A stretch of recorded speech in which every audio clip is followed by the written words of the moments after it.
Hello, everybody. And hello, Evan. Hello, Cam, and hello, everybody. Welcome back to Left Unread. It's episode Yep. 79. Yes, last week we talked a bit about how that was episode 79, and like immediately after finishing, we're like, wait, fuck, that was 78. So this Yeah. week is 79. It's Or labeled. no, It's it was labeled. when you were. Yeah, it's labeled correctly, but we do talk about it for like a minute how it's episode 79. Yeah, We lied. yeah, because I think we hadn't decided yet if we were going to count the Eyes of Argon as a numbered Well, no, episode. we already hadn't. We already hadn't counted it because it was already up. I was going to. You actually insisted that we not. So No, so we didn't. And then you went ahead. we can retroactively. And then if you want went. us And to then you be. went ahead and numbered yours 79 anyway. And you know what Well, I I've thought learned? it was. You know what I've learned doing this show is that Well, when it comes to stuff like that, like numbering, minutia of titling, like whether to use a semicolon or not, you care Yeah. and you will always care. Not only more Yeah. than me, but so much more than me that I will never fight you on anything like that. Probably ever again. I think we should be consistent. Whether it's Right, part consist- one, we should- how we spell. We should be part, you know, consistent stuff like along the lines that you like. Like that's the Evan that. Kirkwood. Well, no, way. we have changed the numbering system. You based on you have changed the numbering system. No, you have. You were the one who said that you wanted to go to Roman numerals, and I followed you on that one, and I started doing that as well. That was you, Huh. sir. Well, I don't remember, so I can't have cared that much. Well, anyway, yeah, welcome. So it's episode 79, and, the last few episodes, we've had a lot of stuff in the works. We've been talking about having stuff in the works, and now some of the stuff in the works is here. We're going to start doing, we got a lot of shit. I think March and April, we're going to be trundling right along with big, juicy boys for you. So, Yeah, the big beef boys coming. thank you guys for hanging on and listening to all of the goofy shit that we do to have fun and keep cranking out eps. Yep. And also, sorry, I guess we sort of did we? I guess by the time this comes out, we'll have sort of skipped a week. So whatever. Anyway, this will be out. We missed a week. Sorry, we missed a week. We work jobs, Our bad. and shit happens, But I think already we're off to a much better track than we were last year. Last year was the year of missing weeks, and this year, I think we're on track to have many more episodes. So, I'm excited about this one because I think that I've alluded to wanting to do this series of episodes probably multiple times on air, but like many, many times off air. Yep. And so it's finally here. And you will, I guess by now, know because you've clicked the title that this one's going to be about the Mongols. Not the motorcycle club, but the people. Yes, the people that had the killing crescent that killed things. Well, so that's actually, we can talk about that later, but I've always been, I'd never heard anybody say killing crescent except for you, like ever. And, but I, because you're a fucking huge dork, I just sort of was like, okay, that's probably a thing. Like, I'm not going to G-check Evan on the killing I crescent. heard that in college, yeah. Yeah, and that's what I figured. And so I still, I've been, looking for it. I've been, Yeah. you can't even Google it. So I think that that's just a cool-ass term that one of your professors invented.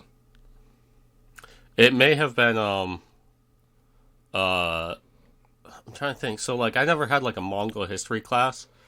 So I'm trying to think where I would have heard it when we talked about, the different Khanates. I don't remember who it would have been. Yeah. I guess maybe we can try to figure it out off air. But yeah. Yeah, totally. No, that's, So I think I know, and we'll talk more about this in later episodes. I think I know what the Killing Crescent is probably referring to, but it's as far as I can tell, it's not a thing. So I'm actually anxious because I don't think you invented it. I'm assuming one of our professors or your professors might have coined it, and it's a badass term, and I wanna use it, but I don't know that there's a precedent for it. So I don't really know what to call it. Maybe it was some nerdy thing one of my nerdy professors said. Yeah, it was like a killing crescent, and I don't know. But I digress. Remember it multiple times, but yeah. Well, again, for me, it's only ever been a you thing. It's whenever the Mongols come up, without fail, you say killing crescent, and so I've always just been kind of cool, yeah. and I don't know where it's from. Anyway, it doesn't matter. So we're gonna talk about the Mongols. But yeah, I mean, was there anything that you wanted to talk about before we dive in? Because I mean, I've got a pretty beefy up here. We can do that, but we don't have to do that. So there definitely was. I'm trying. I forgot to make a note of it in my phone. There was something. Yeah. That I wanted to talk about. What the fuck happened this week? I don't know. I'm like, I can't remember. Bro, I barely exist on planet Earth for the last couple of years. Point, so yeah. I don't fucking know. Yeah, at this point, I like. If I want to talk about something on the podcast, I need to make a note on my phone, or I'll forget until this moment. Yeah. Well, and especially like ones that I write, I don't even come in with anything because I'm usually an hour or so before the show. I'm like back going through my notes, like fine tuning shit. So I've got nothing. I've got an hour and 15 minutes worth of things, but it's all not nothing current. I mean, we saw like 3 or we saw a cocaine bear. Yeah. But there has been like 3 or 4 more fucking train derailments, including by Norfolk Southern. Mm-hmm. So, let's throw a R.I.P. in pieces to the dogs in the dog shelters around Washington D.C. Mm-hmm. Chasing, just wiping away the tears and grabbing the car keys to go grab another unlucky pup. Yeah,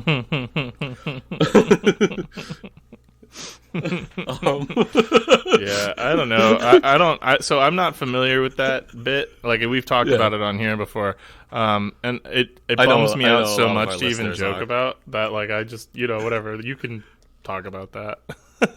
Yeah, no, I don't like to joke about killing dogs. It makes me too sad.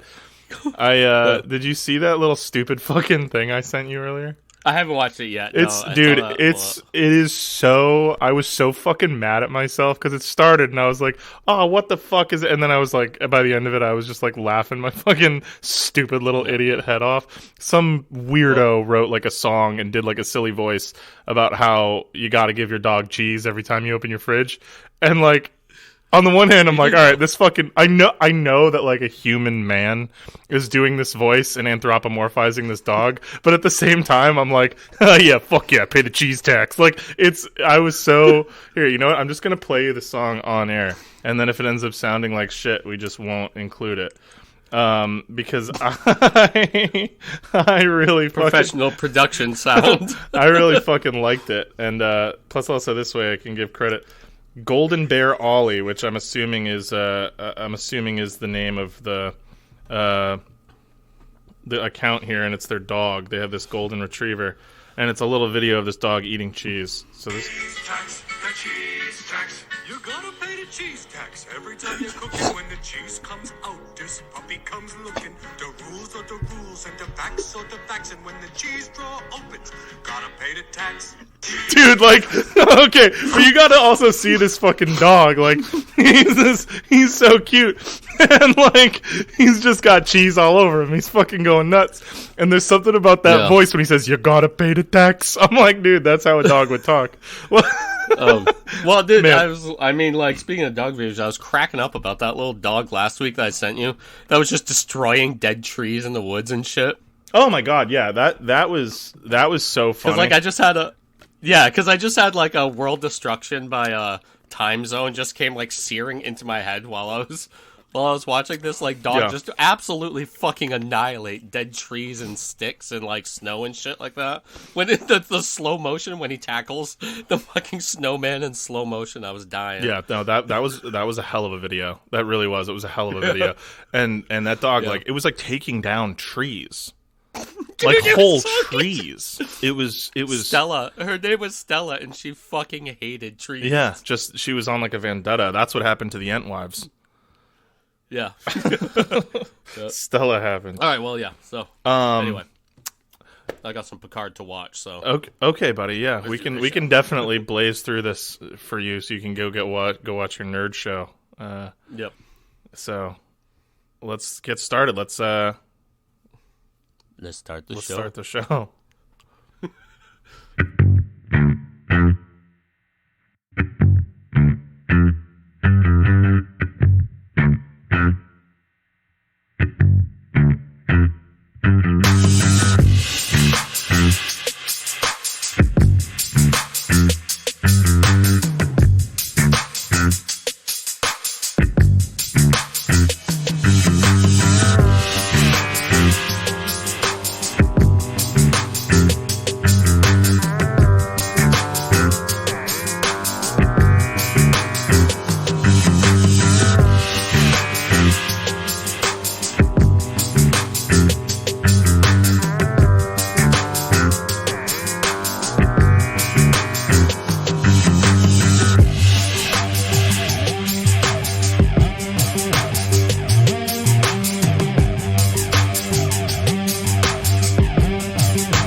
And we're back. Yeah. So, yeah. So, all right, folks. This is the big one. Yep. Associated there for a second. Yeah. That's, I mean, whatever, dude. That's my just state of being these days. I'm fully checked out. So this is the show that I've talked about making for 2 years. It's a series that I have basically always wanted to make, but I just haven't. And I'm not like 100% sure why. Excuse me, but I think largely like the main reason that I haven't wanted to do this yet, even though this is like my favorite, like bar none, my favorite topic to discuss in the realm of history, is just because it's my favorite. And like when we started this show, we were so green and like I wasn't, you want to do it right. Yeah, I wasn't confident that I could make a series on this topic that I would be proud of. Both in terms of production, but also just like writing, you know what I mean? But, you know, as Evan and I said at the start of the year, we've both basically written a small book at this point. And not that I think that I am... What? I was going to say, yeah, and practice makes perfect. I mean, right. At this point, like, I remember I used to be like so nervous starting to write the episodes. I was like, I'm going to go, how do I even get like 6 pages written? And now it's just like, I don't know, like I literally have a fucking stack of books on top of, like, at all times, on top of my PC tower, and it's just like I just sit down and just bang out like 10 pages. Yeah. No, you know, takes like hours, but I mean, like now I know, you know, I have like a method now. I'm sure you do as well. Exactly. Yeah, and I hadn't done anything like this since college, so you know, it was a real learning curve. But yeah, no, I mean, you know, I think what is this, a 13-page episode? I don't even know what it says, something like that, and that's on your shorter side, honestly. Yeah, a lot of the times, because I tend to write my episodes more like scripts, I think, than Evan does. So like, there's a lot of filler in my pages. So whatever, it is what it is.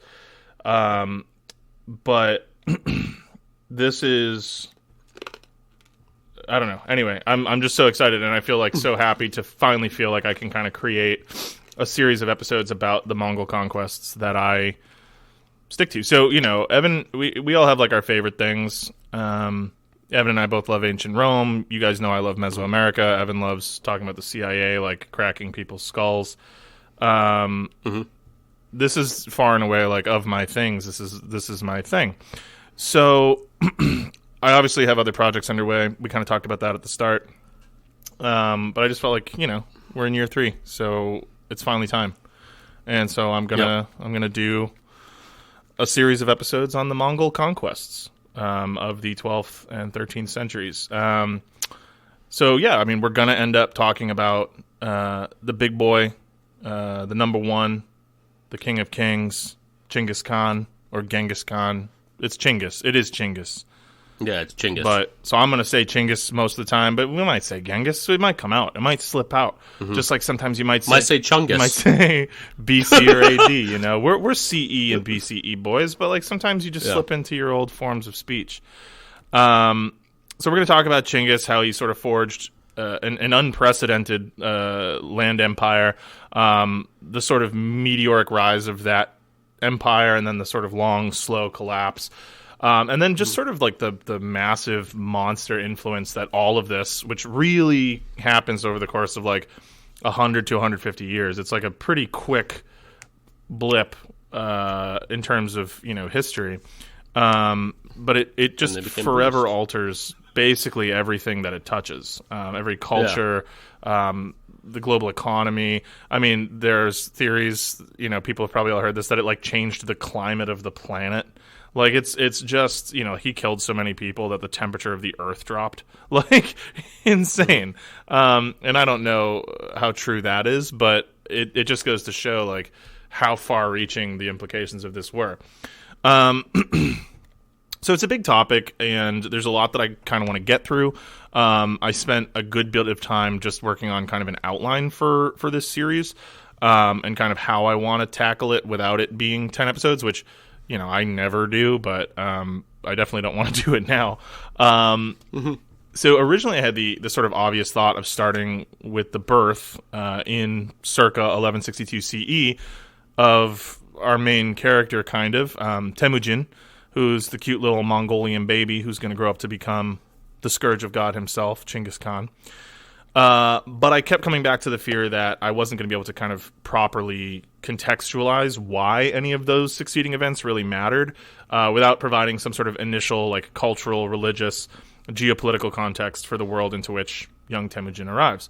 So I started writing this episode thinking that I would just sort of like go with the narrative of his life and then inject some of this cultural stuff, but really quickly I found myself getting like bogged down in the little tidbits, and I was like, you know what, honestly I think it makes more sense to just kind of do an entire episode where we talk about the world in 1162, who the Mongols are. Series creep is real, dude. Yeah, dude, it's insane. And so a lot of the times in the past, this is another example of like learning how to write.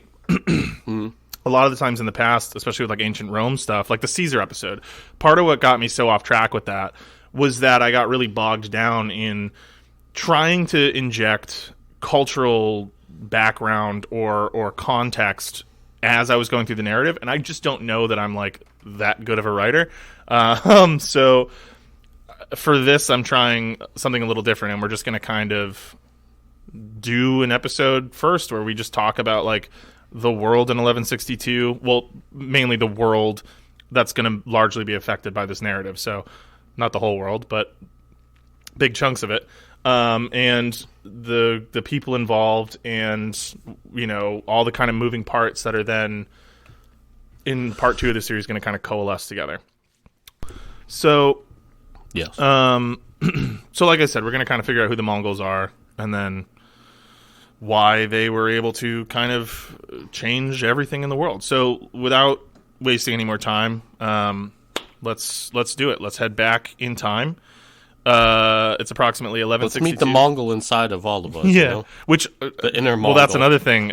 You know, when I talked about him changing the climate, theoretically there could be a little Mongol in all of us because of this. Yeah. So we all got a little tiny sliver of Mongol DNA. If you're of East Asian descent, you are almost certainly related in some capacity to Chinggis and his family. And if you're of European descent and Middle Eastern descent, there's an increased likelihood for sure.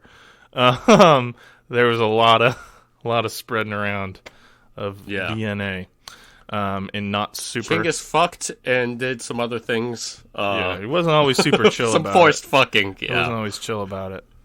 But he's not a good dude. You know, nobody's making. No, nobody will ever mistake him for being a good dude. Well, some of these revisionist people. So one of the main sources I use for this is definitely a revisionist text, and you would almost think that like the author is like a sicko. Yeah, like almost. And that's the thing. Like sometimes I might sound like that. Like I think people that are like real Chinggis nerds, like it, and I mean Mongolians, like, or even think like with Rome, like I love Julius Caesar, right. But that he kind of genocide. Yeah, he wasn't like a good dude. It's kind of like it's different. Like looking back on it, like 2,000 years ago, a guy who committed genocide. Yeah. And it's like, yeah, but he was cool. He had swag. But then, like 100 years ago, it's like, not swag. Very, very. Yeah, swag. Especially, I mean, somebody like Genghis was living in such a brutal age where, like, you can't really compare him to like. When you look at like more modern atrocities, there at least is like a sort of benchmark where it's like, okay, there are better people than this. But like in the Middle Ages, there just weren't. Like everyone was pretty fucked up. So he was the most fucked up. And also, for sure. they knew that. You know, this is another thing too. Like the people at the time, like people throughout history, have always known when they're doing bad things that they're doing bad things. Yeah. This is also like one thing you look at with like the founding fathers. Like, well, it was a different time. It's like, listen. They knew slavery was bad back then, bro. They just made money off of it. Yeah. So they didn't give a shit. Yeah, it's... I mean, there is definitely, like, a different context. Like, you know, for example, like, if you look at, like, the Vikings who were slavers, and I think a lot of people like to gloss over that, but, like, one of the main ways they made money was capturing and selling slaves. But they really did view, like, people who allowed themselves to be captured in battle as, like, fundamentally different than themselves. Like... You were not worthy of disdain or even like the effort to kill. I mean, they it's not like we suddenly developed consciences like sure they knew they were other people or something like that they were subjugating people. Yeah, they knew what they were doing. I guess I would just disagree. Made up like, justifications the idea of like because it benefited right them. and wrong. I don't think has always been a thing. I mean, yeah. I mean, no. We didn't just figure out that it's bad to enslave and kill people. It's just you make up justifications because it makes you money. I guess so. Like, you know what I mean? Like, I guess so, but I do truly think, like, I don't know if Genghis Khan thought it was bad to kill people. Like, I don't know that he did. I'm saying that he just didn't care. Like, you know what I mean? Like, there's still, like, as you're, like, slaughtering somebody, it's just he liked it. Like, you know what I mean? Yes, but you're making, like, a pretty it's like, big... Okay, for instance, like, do you think that, like, the CEOs of, like, fossil fuel companies aren't aware that what they're doing is wrong? No, they know. No, they I'm just not don't care. making that argument. But I also actually don't even want to get bogged down in this because I have, like, an hour's worth of shit to talk about. But, suffice it to say, I do disagree that I think that our modern morality has applied to everyone's view of the things that they did forever. I don't even think that's like a crazy stance to take. But I digress.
So, as I teased in our intro here, sometime between 1155 and 1170 CE, in a small, impoverished cluster of yurts at the base of the Kentii Mountains, near the icy flow of the Onon River in northern Mongolia, a baby boy was born.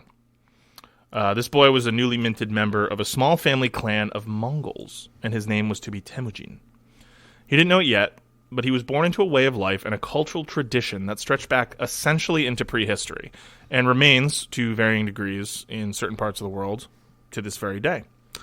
The most commonly accepted year for Temujin's birth is 1162 CE, and I suspect that this may have something to do with that year's designation in many traditional East Asian calendars as the Year of the Horse.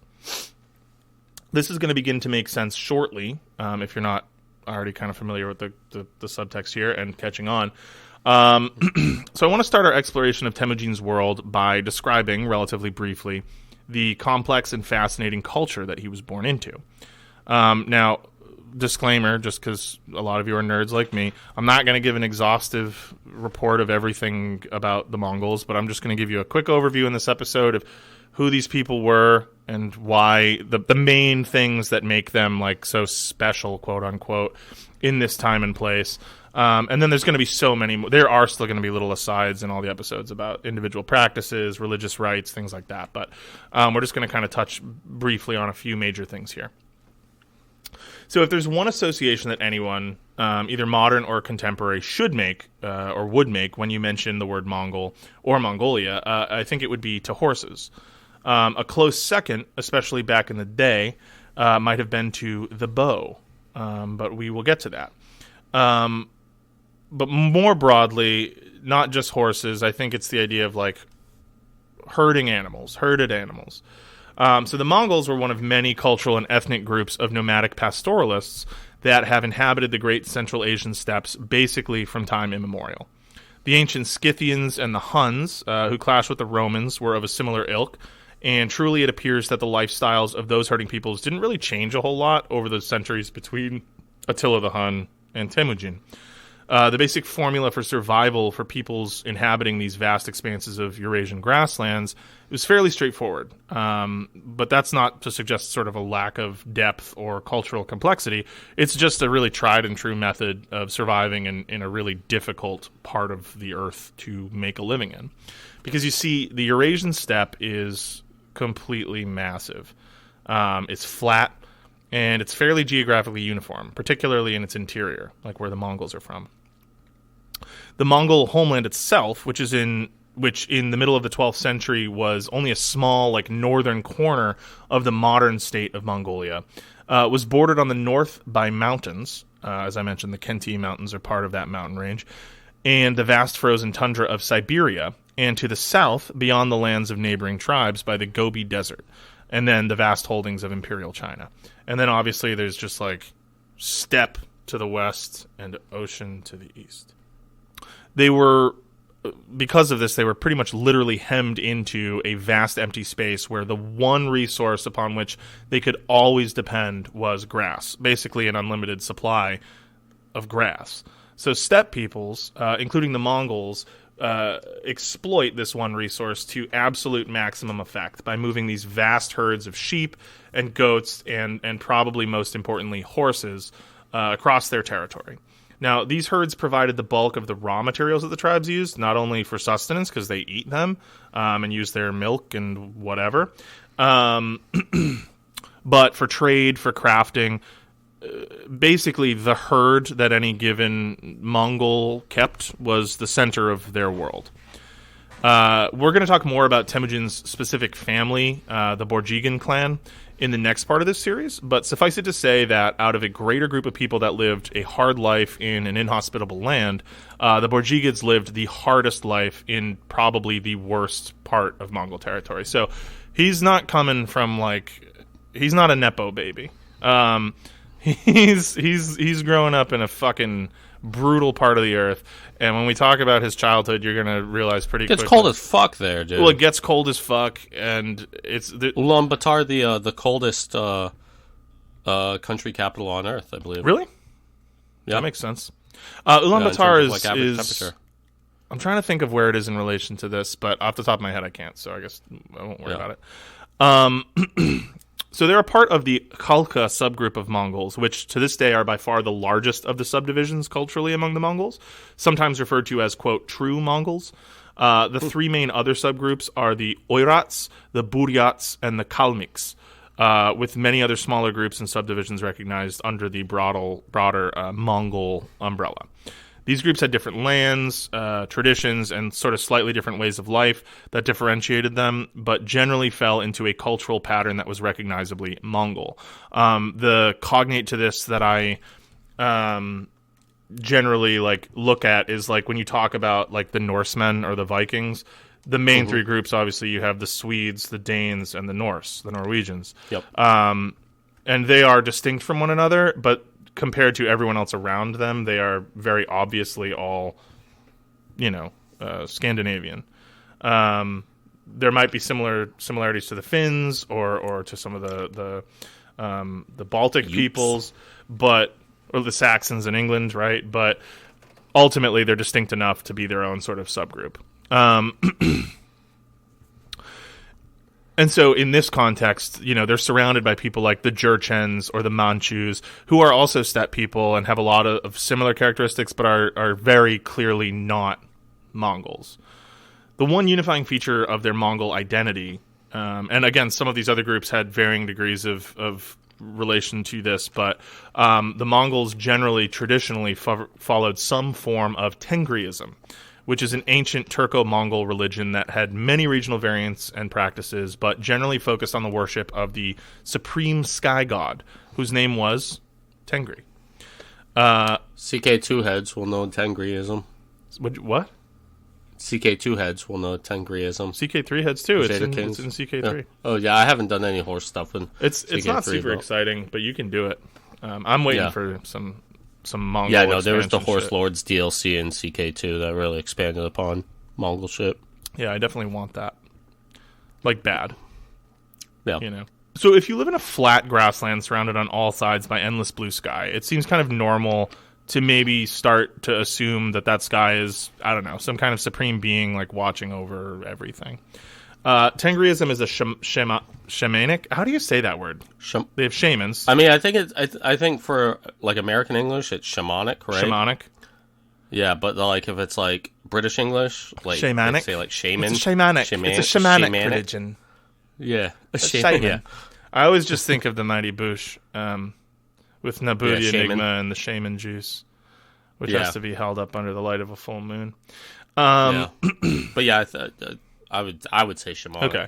So Tengriism is a shamanic, highly spiritual. No, it's not shamanic. Highly spiritual religion, not at all centralized. And as I said, there's hardly one like uniform method of worship. But in 1162, most true Mongol people were still followers of the eternal blue sky. There were Christians, Buddhists, Muslims, and Jews among the steppe people and certain Mongols. But in the heartland, this had yet to sort of permeate nearly as much as it's about to in the coming century and a half. What's up, Khazars? Right.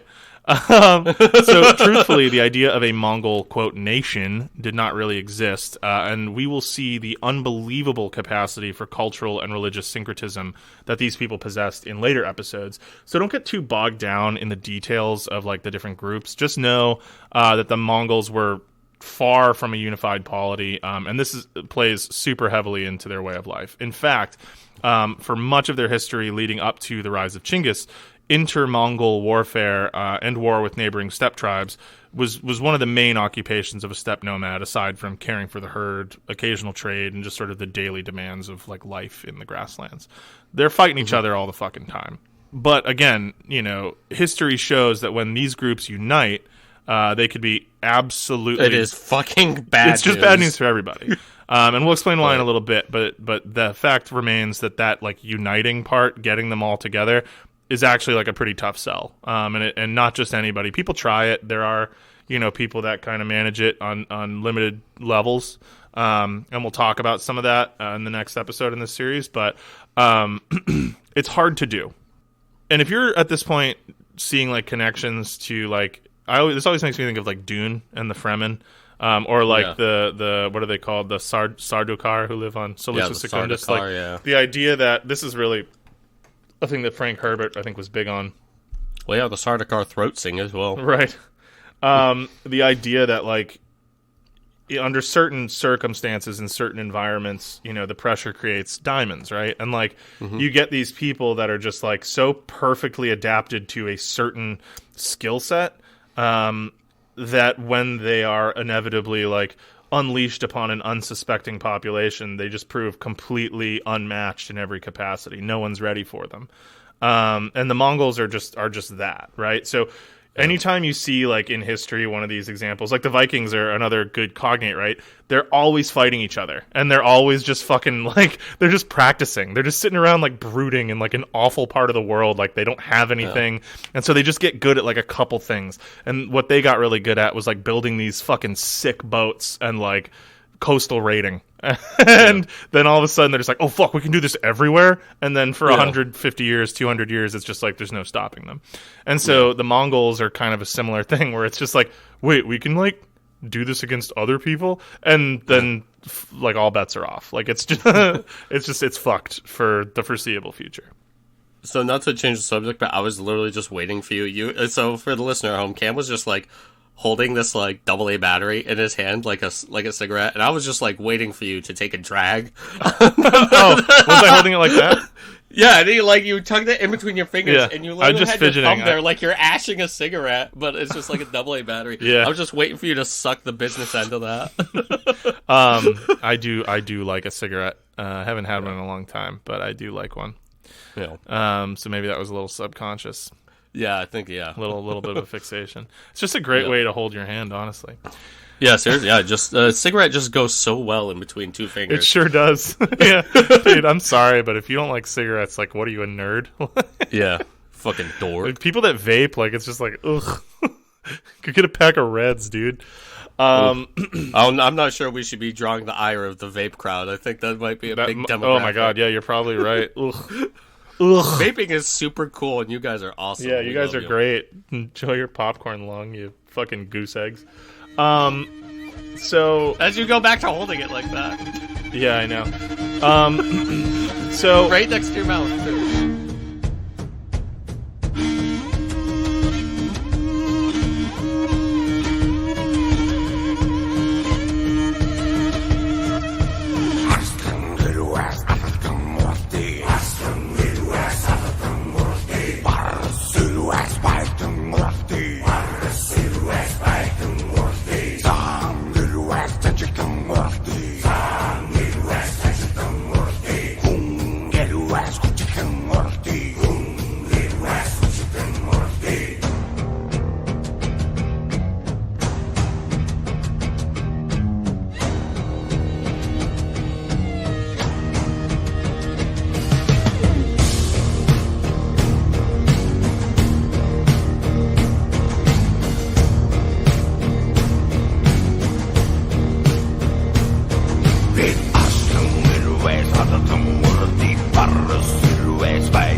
So the Mongols are nomadic pastoralists, like many other steppe peoples throughout human history. And like other steppe peoples, they had two tools at their disposal that evolved from everyday needs to become absolutely pivotal to their eventual dominance on the global scale.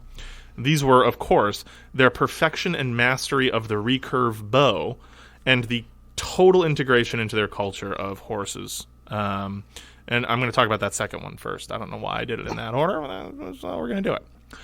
So the Mongols are not the first people to tame and ride horses, though that did almost certainly occur on the Eurasian steppe among their distant ancestors. Horses are from that part of the world. Actually, horses originally are from the Americas. I don't know if you know this. Americas, yeah. Because you had terror birds that were like basically like in between like modern birds and dinosaurs. They were just like giant, like flightless, feathered birds that would straight up eat horses. Yeah. That's how big they were. And so they all fled over land bridges into Europe and whatever. But the first like modern horses that interacted with humans are from that part of the world. I mean, the steppe is kind of perfectly conducive to that, as the Great Plains of the Americas were. And so you'll see it's kind of funny when horses were reintroduced to the Americas, the Native Americans, who many people argue are basically the descendants of the same folks that the Mongols are descended from, people who crossed that land bridge. They took to horseback riding and horseback archery super quickly, and I just find that really interesting. You know what I mean? It was just like it was such a perfect match. It was almost like coming back home. You know what I mean? Like there was still this like vestigial cultural affinity for these two species, you know, humans and horses, just like working together. And it's just really, really fascinating because I mean, you'll think a lot when I talk about some of the practices, the sort of shamanic practices and the warfare style of the Mongols. You might see cognates to the later, like the Plains natives. And man, it's just fucking cool. It's just really cool. Yeah. Yeah. And then there's also occasionally instances of horses riding people. Like that famous dude, what was it, from Oregon, who like got fucked to death by a horse. You remember hearing about man. I know that's one of the like myths about Catherine the Great, is that she was ruptured from within by a horse. Yeah. Although I suspect that was propaganda. Yeah, I suspect that may have been some anti Catherine nonsense. Yeah. So as I'm saying, the Mongols are not the first people to ride horses, but they truly are still, honestly, but were certainly among the most, like, just the most remarkable horsemen in human history. And they're part of this sort of long and glorious tradition of people from the steppe just innovating and getting better and better and better at this one thing. And so by the time the Mongols are, you know, reaching their zenith, they are just about as good as it's ever been at riding horses. There's an old Mongol saying, or a saying about the Mongols that is akin to a Mongol without a horse is like a bird without wings. And when we talk about some of the things that these folks could do, you'll realize that's like it holds completely true. Another cultural sort of adage holds that Mongol children were often in the saddle before they learned to walk. So probably not totally true, but, you know, they say like around 2 years old, they started riding horses. And by 6, a Mongol child could generally ride on their own. And by 10, they could make their own saddles and make their own tack. And the horses were just more important than basically anything else. And being able to ride and care for me to ride a horse, dude. Yeah, it's insane. I would not do that. No, it's not like a good idea, but also makes really good horseback riders. So they were early adopters of the modern stirrup, which really didn't catch on in Europe until sort of late antiquity, the early Middle Ages. Like the Romans didn't ride horses with stirrups, but these steppe people did. The Mongols did. So your feet are in a thing, so you can stand up in the saddle, which is huge. It's a massive innovation in their type of warfare. And in general, their horse tack is really super simple, but also kind of ingenious. And they make it all from hand. There's really like little to no metal involved because they're not great metallurgists. So everything's sort of just made of like knotted hide and leather. And they create these just really perfect like saddles and stirrups and bridles and bits that allow for a really great mix of like total control, but also comfort, lightness, control, and freedom for both the horse and the rider. That's just sort of kind of wonderful to read about and see like videos of. Contemporary observation of Mongolian horsemanship is generally always tinged with some degree of awe, just at the absolute sort of beauty and grace with which even just the lowliest of Mongol herders was able to command a horse. So this isn't just like, oh, they had like this warrior class of people that learned how to do this. Like you hear about, you know, the samurai in Japan is a good example, or knights in medieval Europe, and you're like, oh, wow, they were really impressive, but like, yeah, that's just like a small group of people. It's like, nah, man, pretty much every Mongol could do this shit. And that's another reason that they were so formidable. Yeah, is that like horseback knights weren't exactly common in medieval Europe. Not even close. There's a reason that they were like, you know, like heavy cavalry charge was so effective. It's because the other motherfucking people weren't on horses. Yeah, and Sorry, this has to go. got to get that hangnail. Right, yeah, horses in most parts of the world are super rare. The average Mongol might have 20, 30, 40, sometimes 50 fucking horses. And that doesn't mean, I mean, you know, at the upper ends, yeah, that's a sign of wealth. But, like, everyone's got a herd. There are very few people in this part of the world that don't have... switching between horses when they were on campaign, too. I mean, well, the horses are also, like... They're food. They're a trade commodity. They're everything. They're whatever. They're your alcohol. It's how you make your alcohol. They would drink fermented horse milk called ayrag, which I didn't write into this episode, but we are going to talk about it later because the fucking Mongols like to party. Yeah. I think this is probably maybe the professor I heard this from, but one of my professors he was like a big like Mongol guy.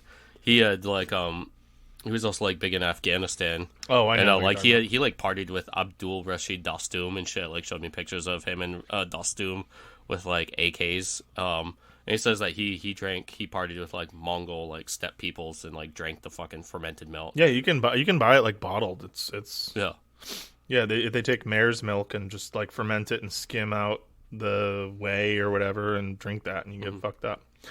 Yeah. So back to the horses, right? So the horses themselves in Mongolia, they're not like what you might have in mind when you think of like, again, like medieval knights on horseback where they would have these big like war horses. Mongol horses are small and they're stocky. They're really robust. They look kind of shaggy because they're not really coddled or groomed in the way that Western horses might be. They're kind of left out to like, they don't brush them. They just let them grow their natural long coat, and they will sometimes have certain hairstyles depending on whether they're used for racing or whatever, but and they just eat grass. They just roam around and eat nutritious, delicious steppe grass. But in actuality, their treatment was generally way more humane than in the West. And that's not to say that the Mongols were like big proponents of like animal rights, but with horses specifically, I mean, horses were kind of sacred. So, like, the way that you treated your horse could have really, really dire consequences. They didn't wear spurs, which just weren't really a thing in that part of the world, so they're not stabbing their horse every time they ride them. They do take a small, sort of soft leather whip with them, but they're not, like, beating the shit out of their horses. That was actually punishable by death. And it was taboo to strike your horse anywhere other than sort of on their haunches, like that big muscle in the back. So like the sides, the leg, the head, the face. You got a lot of fat on the haunch. Yeah. It was just for. I mean, again, I'm not like advocating whipping a horse, but like compared to everyone else on the planet at this point, this is like they're in PETA. You know what I mean? Like they're about as good as it gets in the 12th century. When your lifestyle depends on them, you're not going to mistreat them. No, they love them. I mean. And so, as I said, there are many like sort of horse treatment related offenses that are massively taboo, and generally things that are taboo in Mongol society. They don't have like a complex legal system. So like death, you know what I mean? Like you break something that's taboo enough, you're just going to get like fucking killed or strangled, right? Because they didn't like to shed blood. That was considered, outside of warfare, shedding blood was considered taboo. Wasn't there, they killed some like emir or caliph, rolled him up in a carpet and stomped him to death in it because they didn't want to spill his blood.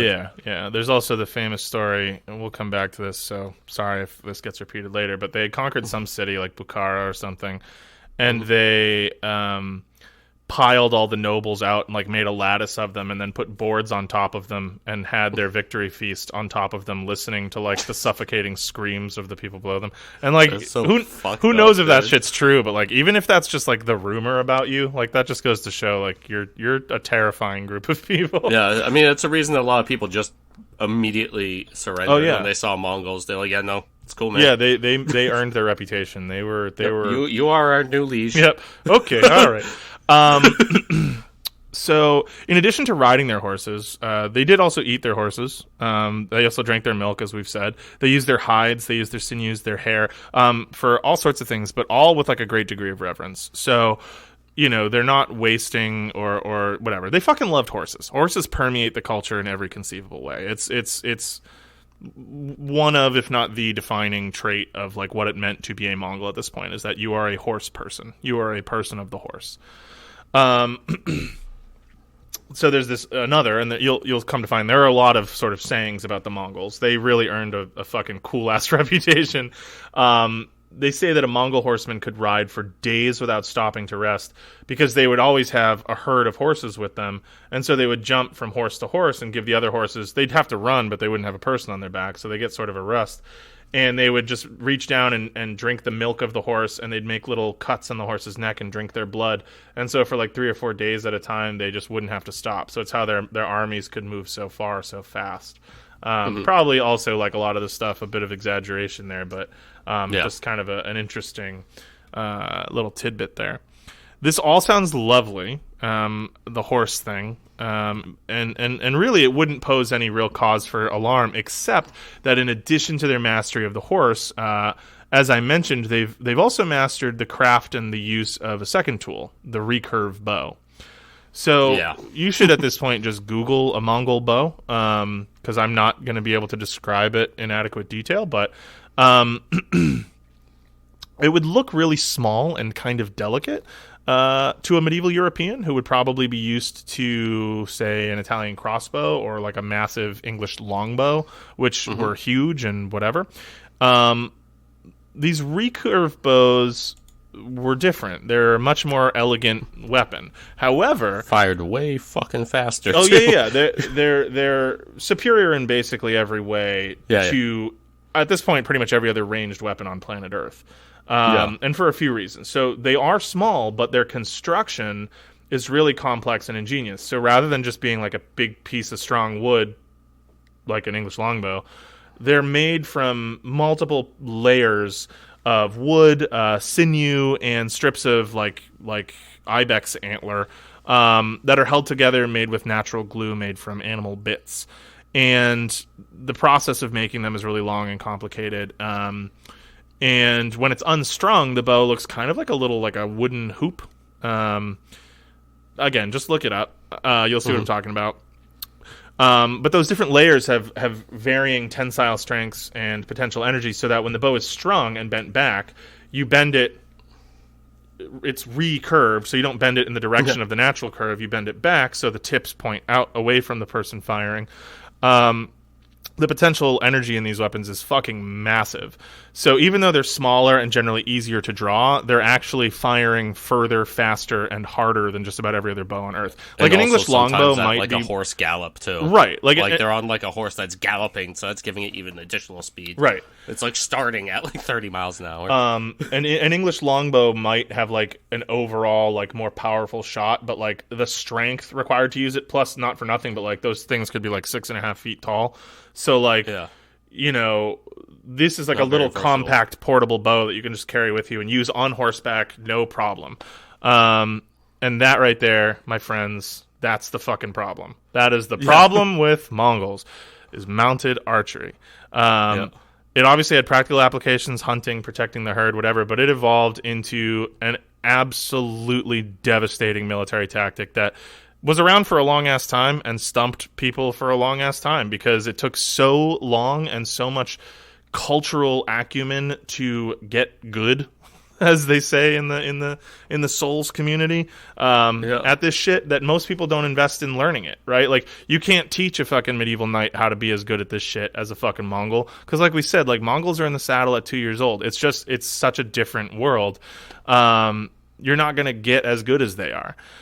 So tales of mounted Mongol warriors like shooting birds from the sky while they're fucking riding a horse. Like, can you imagine that shit? Like a bird flying a different direction and you're on a horse. I cannot imagine and that like, shit. Like, and you peg it, and like, that's real. They used to do that. I'm not saying all the time, but like, you know, when you're trying to impress somebody, like, sometimes they'd pull off some crazy shit. Yeah, after a few flasks of fermented horse milk. But also they would do a thing, and this is something that the Plains Indians became famous for too, where like a Mongol warrior, they say, could loose like 3 or 4 arrows before the first one hit its target. Like, just crazy shit. They were just that fucking good. The Mongols were masters of the Parthian shot, or the parting shot, which had existed, you know, among steppe horse warriors for centuries. Basically, I mean, this is like a fucking classic move. This is like a classic combo. So a mounted archer is riding away from you like they're retreating, and then they stand up in those stirrups, which, not everybody had for a long time, and then they just turn around and start shooting behind them. It sounds simple enough, but like actually takes a massive amount of skill to do. You're steering a horse with just your legs. Meanwhile, you're facing a totally different direction and you're fucking pegging people with arrows. Like, that's impressive as shit. That's unbelievable. They were also similarly adept at the Cantabrian Circle, which might be where that Killing Crescent thing kind of comes from, which basically is just... So imagine you're in like a group of infantrymen, and you see a group of horse archers approaching you, and so you've got your pikes and your shields set up, kind of like an ancient Greek might, and you're like, yeah, good luck charging these spears, right? The only problem is these guys weren't charging you to like crash into you like a heavy cavalry charge. They just shore up outside of spear range and start riding in circles around you, fucking firing arrows into the middle, and there's nothing you can do until eventually you either break and run away or everybody's dead. And so you're sitting there like, hey, that's not fair, and they're like, I don't, fucking, like, I won. I don't know what to tell you, man. And so they have all these like fucky tactics where they just absolutely destroy people. My favorite Mongol trick, which sounds like something from the circus, but was actually apparently like pretty common and just this was witnessed many times. Oh yeah, I was about to say I also remember hearing about this one, but I couldn't remember. Oh, it's cool as shit. So a rider in combat, right? They would slip out of their saddle completely. They'd have one foot in a stirrup, and they would lay flat along one side of their horse in motion, like while the horse is running. And so the body of their horse is basically like a shield between them and their enemy. And then they would just pop up over the back or literally under the horse's head while it's running and fucking peg people with arrows. Like psycho shit. And that's not like a one-off thing. Like, this guy did this. No, this is like a thing that just they did all the time. They could just do like circus shit. It was crazy. And it sounds like anime shit. Yeah, no, right. They were just that good. And so I think like I just wanted to really hammer home like, we're not talking about like, some basic shit. Like these dudes to like almost to a man, because they fucked hard and they were all that good. Like every single Mongol almost could do some version of this shit. They might not all have been able to do every little trick, but every Mongol man and woman, frankly, was expected to be able to ride and shoot and be pretty fucking good at it. So, So it sounds like it might be made up, but this sort of absolute mastery of horse archery, it's extraordinarily well attested, and frankly, I think the eventual results of the application of this against the armies of Europe and Asia sort of stand as enough proof, like the fact that they look at a map of the Mongol Empire. I think that's like all the proof you need. Like this shit works, tried and tested, So all this to say, to reiterate, they've been kind of hardened by their environment and their particular lifestyle into tough, resilient, hyper-clever, brutal warriors. They don't have all the frivolous trappings of like a warrior class like the Europeans or other East Asian peoples. Every single Mongol is a warrior, just like every Mongol tended the herd and every Mongol hunted and every Mongol made bows and made tack. They're all just like complete steppe people. The steppes suffer no weakness. It's a very hard place to live. And so indeed the people who call it home have historically, not just the Mongols, but the Huns, the Scythians, the Sarmatians, they've just been some of the absolute greatest fighters that the world has ever seen. And, in the 12th century, the Mongols are like the perfect exemplars of this. They just need some charismatic guy to like pop up and kind of point them in a direction and say, go. Yep. And that guy is going to come. Believe me, because otherwise we wouldn't really have much of a series here. Just don't at me about like missing shit, because we're gonna talk about paisas and fucking all kinds of and more about Tengriism and combat tactics and all that stuff. But just wanted to give you an overview of the Mongols themselves. But I did also want to talk about briefly the world. Or at least the world that the Mongol conquests are going to directly sort of impact. So let's depart from looking at the Mongols and take a quick glance at the rest of it. All the rest of what's going on and who's popping around out here on planet Earth.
So isolated though the steppe might seem, it is surrounded on all sides by a wide array of different regions and cultures, all of which are going to end up playing a role in our story.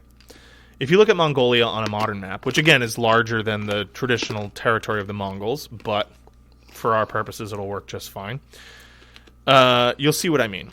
To the north, you have Siberia, which was sparsely populated by, other nomadic groups sort of related to the Mongols, but which was increasingly coming under the influence of the Slavic states to the west. So chief among those was the Proto-Russian state of Kievan Rus, centered around Kiev.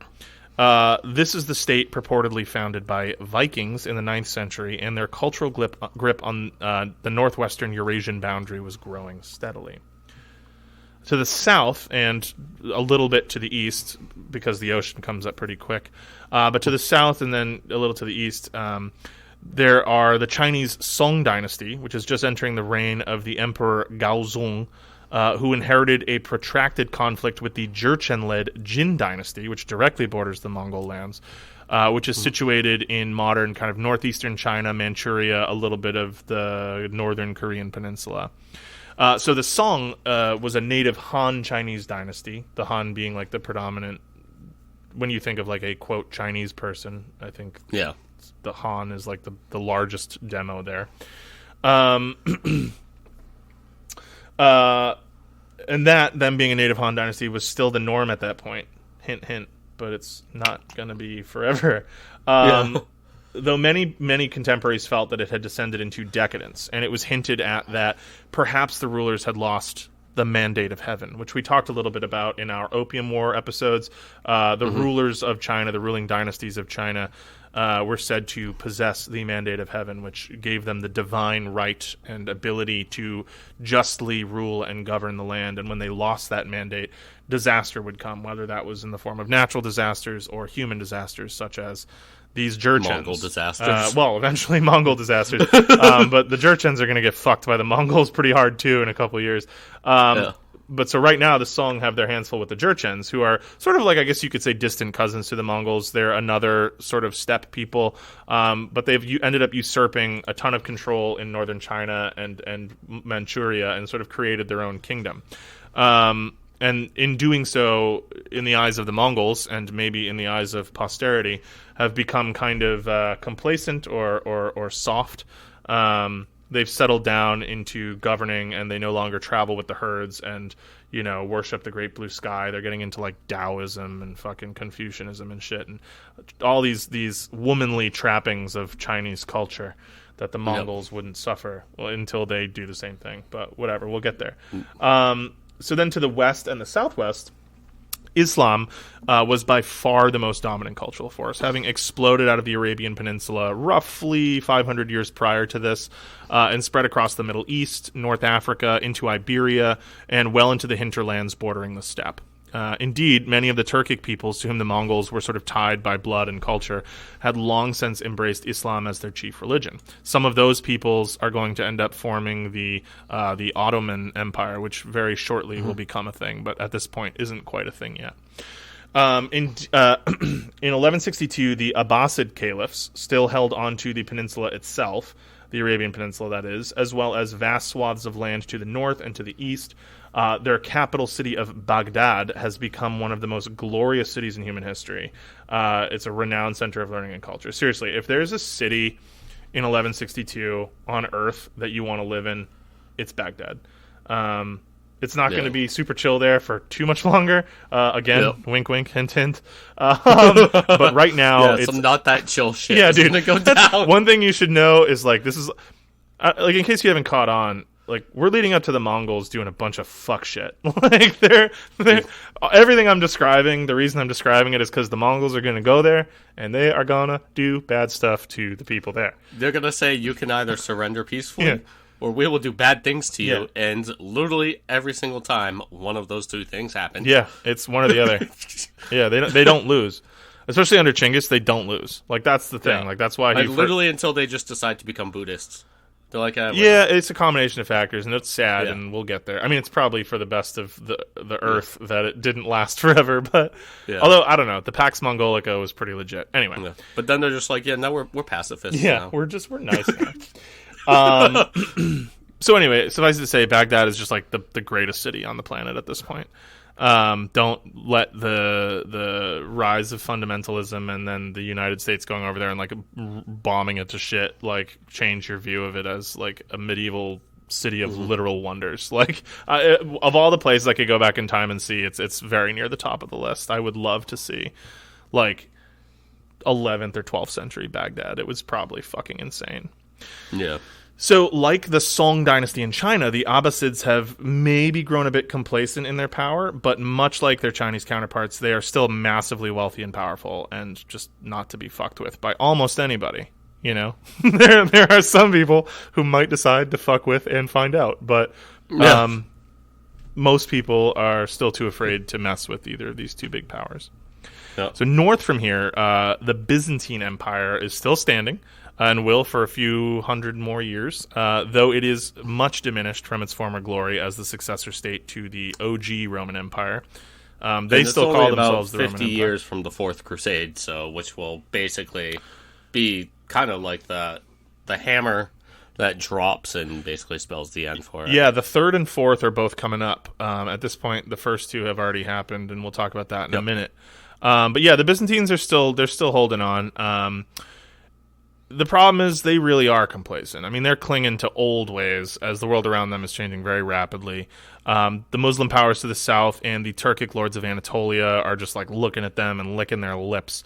But for now, they do still have the Theodosian walls in Constantinople, so the capital itself is up till now impregnable. The emperor who at this point those walls are just waiting for some cannon fire. Well, yeah, and that's not going to be in this series of episodes, but Mehmet's coming down the line, and he's got some big ideas for those walls.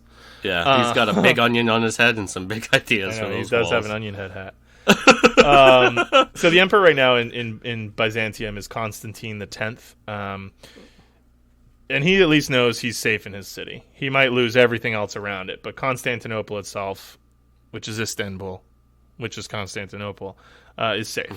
Which is Byzantium. The Byzantine realm is also, at this point, the largest stronghold of Orthodox Christianity, because the East-West Schism has happened. That happened in 1053. It's been about 100 years. The bishops have split away from the primacy of the Pope, and the Pope is really just going fucking crazy over this past century, like I said, and we'll talk about him in a second. So the rest of Europe is in what we think of as the High Medieval period. The Holy Roman Empire is nominally the dominant political force in Central Europe, and they're extending their tendrils when they can in every direction. To the east, you have the relatively new Kingdom of Hungary, which we talked a little bit about in the Vlad the Impaler episode. They're just becoming a major powerhouse. Poland. To the east of the HRE. Yep. Yeah, I'm sorry. So this next part, I'm going to be referring to things in like relation to the HRE. To make that clear. Empire. So the Holy Roman Empire is in the center, and then I'm going to talk about everything around that. So Hungary, Poland, the Grand Duchy of Lithuania, Bohemia, they all hold massive sway and maintain the borders of Christendom against the advance of Muslim conquerors. To the south of the HRE, the merchant republics of Venice and Genoa have begun to expand their hold over the Mediterranean, while the Italian kingdoms kind of squabble over control of the peninsula, former heartland of the real Roman Empire, not that HRE bullshit. Yeah. And the merchant republics are doing some not chill stuff as well. Super not chill. The Doge of Venice is not a nice guy ever. No Doges. No. Yeah. He's like the original Jeff Bezos. He's just like a fucking venture capitalist who's willing to do fuck shit to make that money. This is really kind of around the start where you sort of start to see what would become capitalism. Yeah. It would really take Britain in like the 16th, 17th centuries to really start unifying it. But you have like even things that kind of look like basically like Wall Street happening in the merchant republics, like trading of stocks and shit like that. Yeah, it's starting to get bad. It really is. Yeah.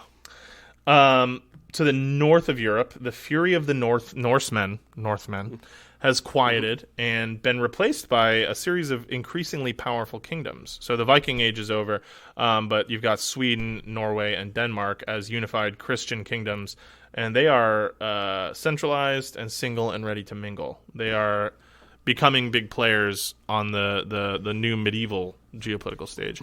The Normans have ruled a unified England for nearly a century, and Scotland is there.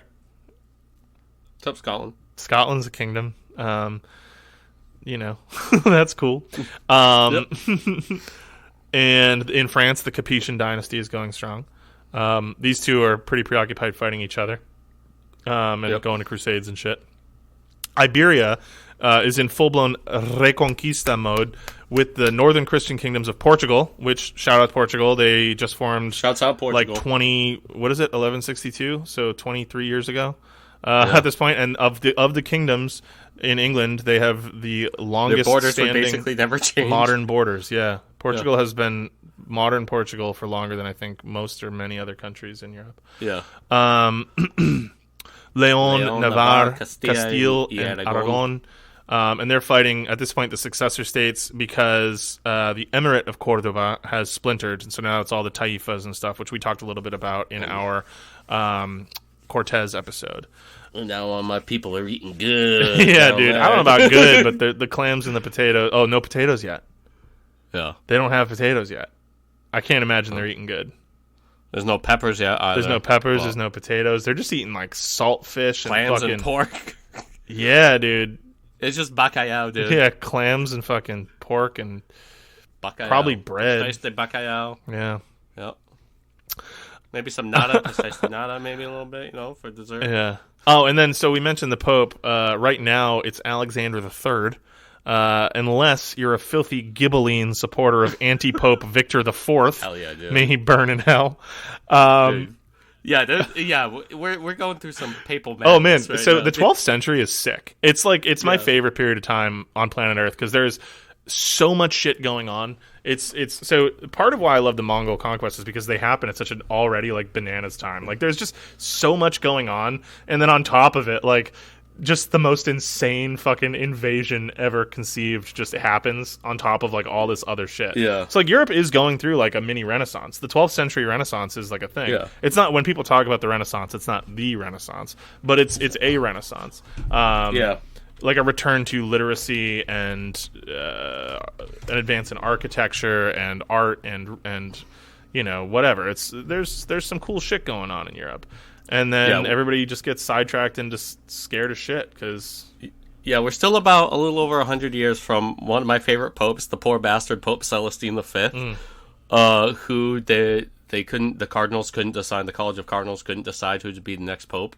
And so they voted for some dude that, like, Pope Celestine V that did not fucking want it.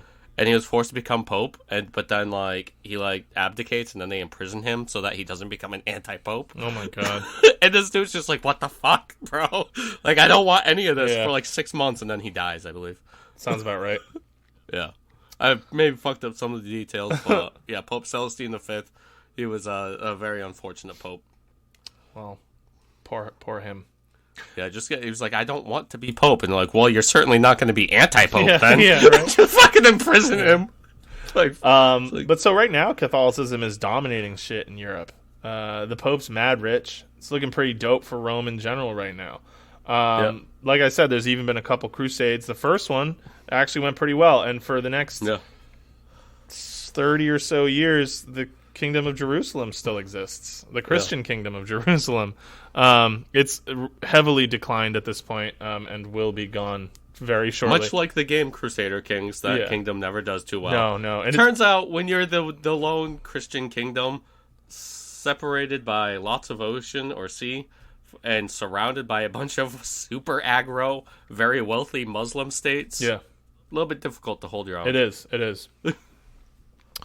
The Second Crusade was sort of a dud, but and that whole trend is not gonna go very well going forward. Yeah, but that first one, though, Crusade as well. First one is the best. The first one's the best.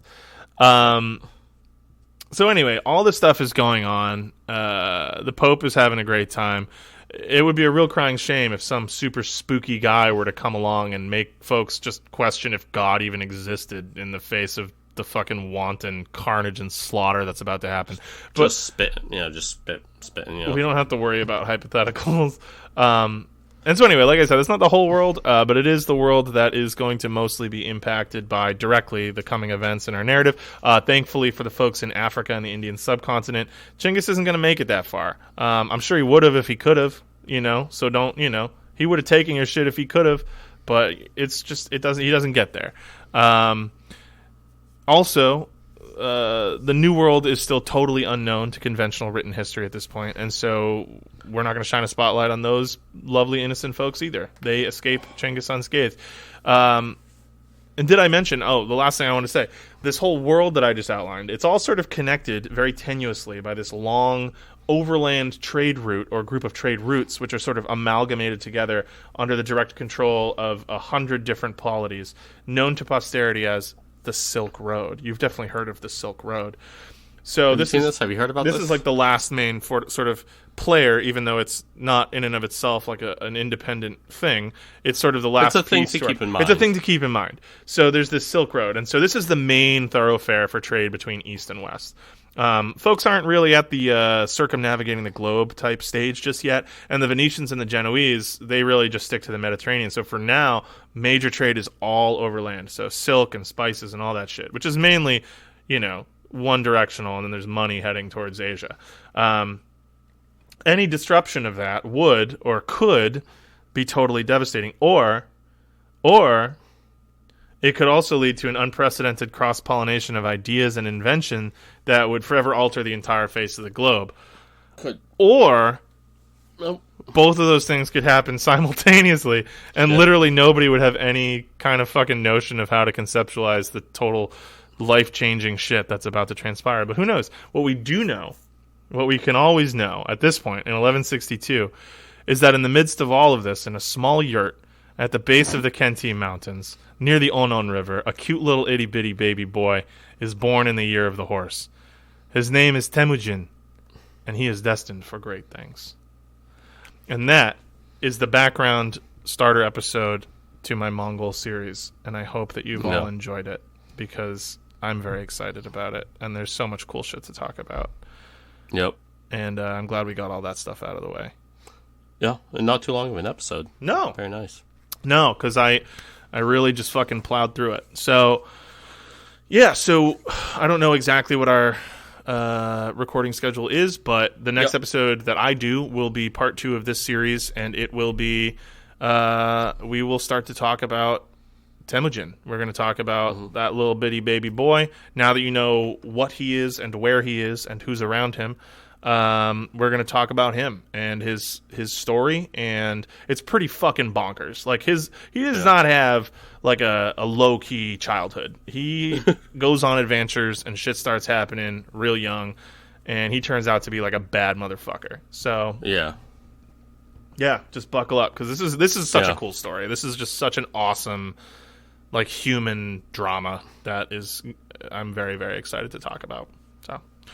And we will explore it in future episodes. We shall. Anything that you would like to add? Any cliffhangers or questions you want to leave our listeners with, or that you have leading into? No. No? Okay. Well, I will see you soon, and we will see you all pretty soon. In another week. In another week or so. And thanks for listening, as always, to the Left Unread podcast.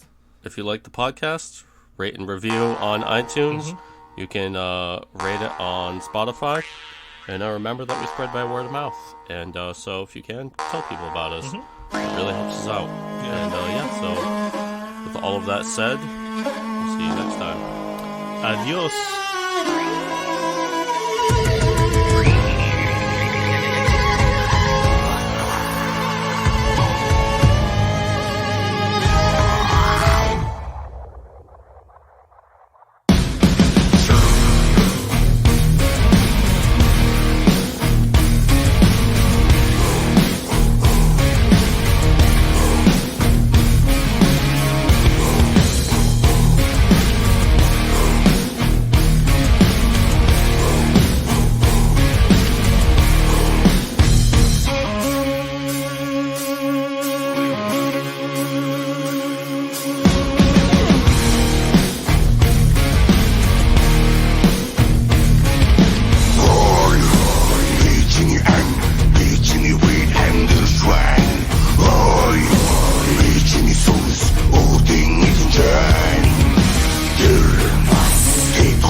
Your name.